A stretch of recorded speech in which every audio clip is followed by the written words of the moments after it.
Yes, Francis Bacon of studies we have been discussing.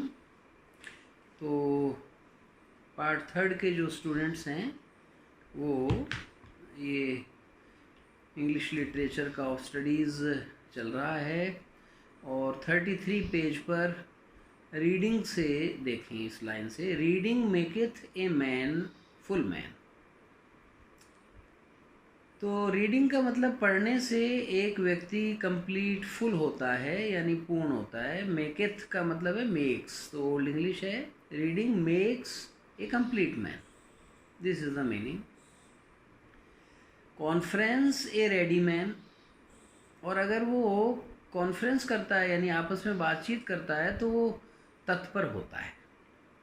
पढ़ने से आपकी जिज्ञासा पूर्ण होती है, आप कंप्लीट व्यक्ति बनते हो, और कॉन्फ्रेंस करने से रेडी बनते हो, तत्पर। क्योंकि कॉन्फ्रेंस चल रही है तो एक व्यक्ति बोल रहा है, दूसरा जवाब दे रहा है, फिर वो बोल रहा है, तीसरा, तो आपको रेडी रहना पड़ता है। अगर आप रेडी नहीं है, अगर आपका दिमाग कहीं और है, तो आप कॉन्फ्रेंस को ठीक से अटेंड नहीं कर पाओगे। तो इसलिए कॉन्फ्रेंस से एक व्यक्ति, रेडी का मतलब है चुस्त दुरुस्त तत्पर होता है। And writing an exact man, और जो राइटिंग है वो एग्जैक्ट बनाती है आपको। एग्जैक्ट का मतलब है बिल्कुल सटीक। तो पूर्ण होना, तत्पर होना और सटीक होना, ये तीन अलग चीज़ें हैं, और तीनों के लिए ये अध्ययन के अलग अलग भाग हैं। पढ़ोगे तो कंप्लीट हो जाओगे, वार्तालाप ज़्यादा करोगे तो तत्पर हो जाओगे, और लिखोगे तो एग्जैक्ट हो जाओगे, क्योंकि लिखित में तो कोई मिस्टेक्स भी नहीं होनी चाहिए, तो एग्जैक्ट हो जाता है आदमी। एंड देयर फोर, और इसलिए, if a man right little, अगर एक व्यक्ति कम लिखता है, ही had need have a great memory, तो उसकी बहुत ज़्यादा मेमोरी होनी चाहिए उसके पास। इफ़ ही कन्फेयर लिटिल, अगर वो बहुत ही कम बोलता है, तो he had need have a present wit, तो उसमें हाजिर जवाबी बहुत ज़्यादा होनी चाहिए। And if he read little, अगर वो पढ़ता कम है, तो he had need have much cunning, तो उसमें धूर्तता बहुत ज़्यादा होनी चाहिए। To seem to know that he doth not, और वो ये दिखाए कि वो जानता है जो वास्तव में वो नहीं जानता। तो देखिए, अब ये काफ़ी बड़े विश्लेषण का विषय है। आप देखा कि एक ही लाइन में आप चाहें तो इसको 3 घंटा भी इसमें लगा सकते हैं, तो इसीलिए इसकी जो स्टाइल है वो बड़ी कॉम्पैक्ट है।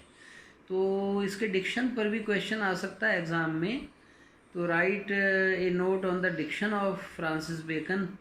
तो आपको डिक्शन का पता होना चाहिए कि इसका जो डिक्शन है वो कॉम्पैक्ट है। तो टैसीटर्न, बहुत ज़्यादा कम बोलता है लेकिन उसमें अर्थ ज़्यादा निहित होता है। तो दोबारा से आप इसको एनालाइज करें कि अगर एक व्यक्ति कम लिखता है तो उसकी मेमोरी ज़्यादा होनी चाहिए। इफ़ ही कन्फेयर लिटिल, अगर वो कॉन्फ्रेंस में कम भाग लेता है आपसी वार्तालाप में, तो प्रेजेंट विट होनी चाहिए कि हर चीज़ को हाजिर जवाबी से वो टैकल कर सके। और अगर वो पढ़ता कम है तो वो धूर्त होना चाहिए कि पढ़ता तो कम हो लेकिन लोगों को दिखा दे कि वास्तव में वो जानता है जो कि वो नहीं जानता। हिस्ट्रीज मेक मैन वाइज, अब ये अलग अलग थोड़ा सा जो ब्रांचेज ऑफ स्टडीज़ हैं उनके बारे में भी हमें बता रहा है। तो हिस्ट्री, अगर आप इतिहास के विद्यार्थी हैं तो आप बुद्धिमान बनते हैं। क्यों बुद्धिमान बनते हैं?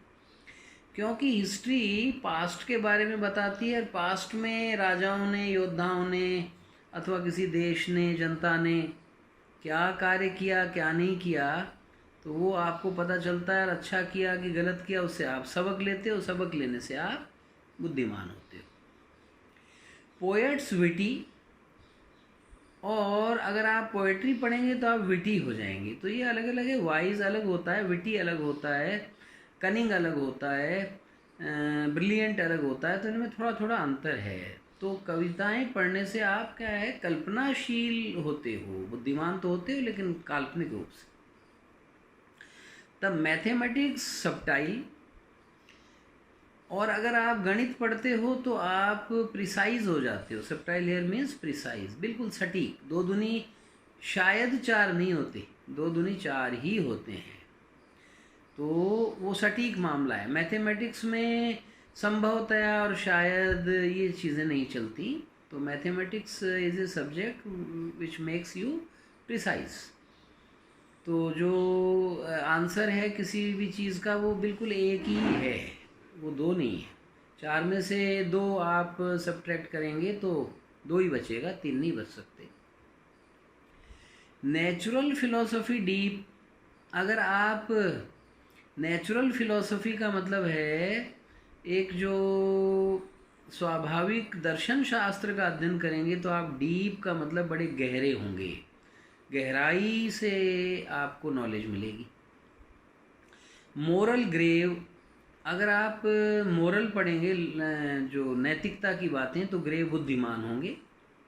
लॉजिक का मतलब तर्कशास्त्र एंड रिटोरिक पढ़ेंगे तो एबल टू कंटेंड, आप लोगों से कंटेंड कर सकते हैं, यानी तर्क वितर्कों में आप उससे संघर्ष कर सकते हैं और उसको पछाड़ भी सकते हैं अगर आपका लॉजिक ज़्यादा साउंड हुआ।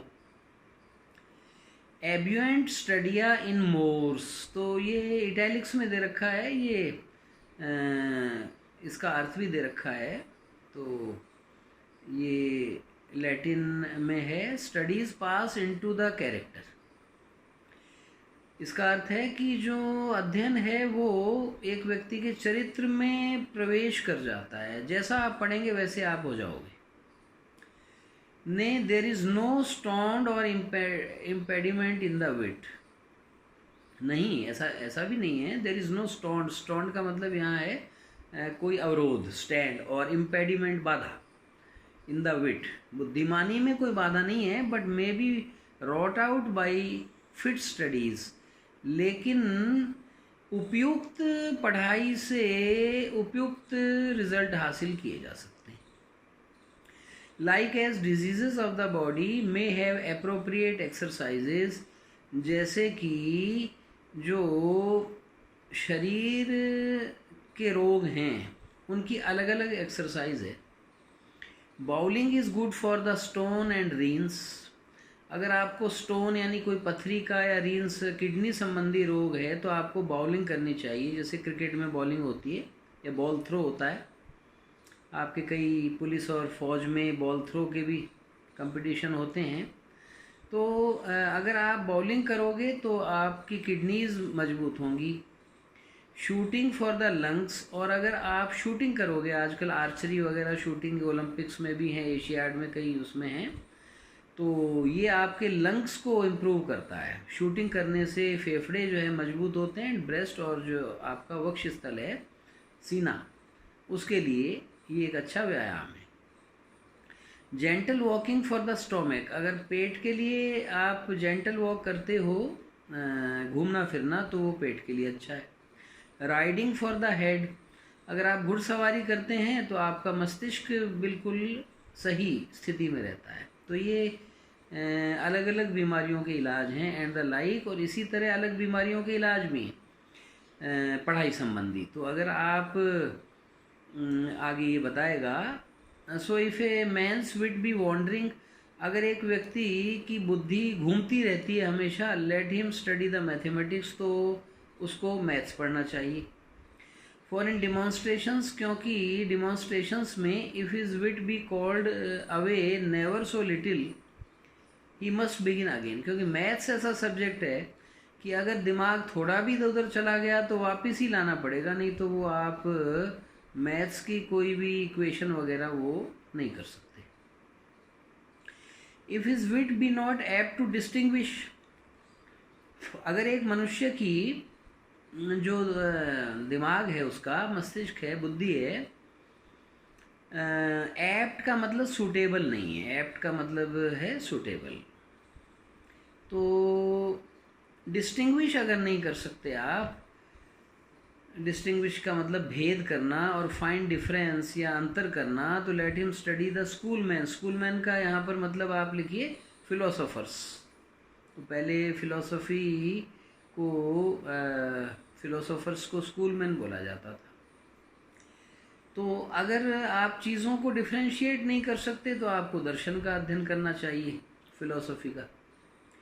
For they are सिमिनी सेक्टोर्स। सिमिनी सेक्टोर्स ये इटैलिक्स में फ्रेज है, इसका मतलब है हेयर स्प्लिटर्स। तो दार्शनिक बाल की खाल निकालते हैं, बड़ा भारी विश्लेषण करते हैं एक चीज़ का। राइटर ने उतना नहीं सोचा होगा जितना दार्शनिक उसे पहुंचा देते हैं। If he be not apt to beat over matters, अगर वो सुटेबल नहीं है, बीट ओवर मैटर्स का मतलब है मामलों को सुलझाने में, and to call up one thing to prove and illustrate another, एक चीज़ को वो सिद्ध करे दूसरे को दर्शाए, तो ऐसा अगर नहीं कर सकता तो late him study the lawyers cases, तो फिर उसे वकीलों के केसेस को स्टडी करना चाहिए, यानी लॉ स्टडी करे वो। So every defect of the mind, इसलिए दिमाग का हर जो डिफेक्ट है, may have a special receipt. Receipt here means remedy, तो उसकी अलग अलग रेमेडी है। तो ये आज का आपका ऐसे फ्रांसिस बेकन कंप्लीट हो गया। ऑफ स्टडीज़, अध्ययन के बारे में इससे बढ़िया कुछ बताया नहीं जा सकता। तो जो फ्रांसिस बेकन ने एक समग्रता से इस निबंध को लिखा है, पूरा विश्लेषण किया है, तो ये काबिले तारीफ़ है, बहुत प्रशंसनीय, वेरी अप्रिशिएबल ऐसे this is, and it will inspire you because you are students, studies are a part of your life. तो ये जीवन का अंग है अध्ययन तो आपके, इसलिए आपका बहुत ही इससे फ़ायदा होगा।